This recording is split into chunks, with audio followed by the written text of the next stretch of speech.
Si Julie Ann San Jose ay nagkaroon ng mga pagtutulungan sa iba't ibang mga artist, pero may tatlong icon sa industriya ng musika na ninanais niyang makatrabaho.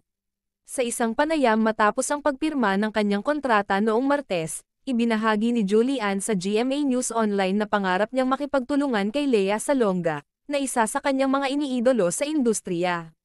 Gusto ko talaga magtrabaho with Miss Lea Salonga. Kasi isa siya sa mga tinitingala ko simula bata pa lang ako, aniya. Ayon kay Julie, ang profesionalismo, disiplina, sipag, at dedikasyon ni Lea sa kanyang sining ay nagbigay inspirasyon sa kanyang karera.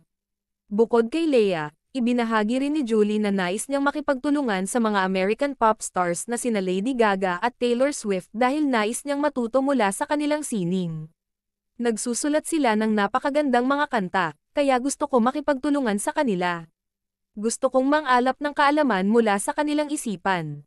Gusto ko makipagtulungan sa kanila dahil gusto ko matuto mula sa kanila, aniya. Nakaraan, bumisita si Julie Ann sa Singapore kasama ang kanyang boyfriend na si Raver Cruz upang manood ng The Eras Tour ni Taylor Swift, isang patunay kung gaano kalaki ang kanyang paghanga sa sining ni Swift. Isinaayos niya ang kanyang kontrata sa GMA Network at Sparkle noong Martes. Si Julie Ann, isang homegrown talent ng Kapuso Network, nagsimula sa kanyang karera sa edad na 11. Sumikat siya matapos sumali sa reality singing competition na Popstar Kids noong 2005.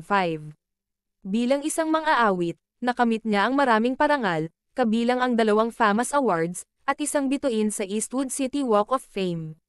Bilang isang aktres, lumabas si Julie Ann sa iba't ibang Kapuso shows tulad ng Pepito Manaloto, at ang mataas na rating na historical fantasy drama na Maria Clara at Ibarra.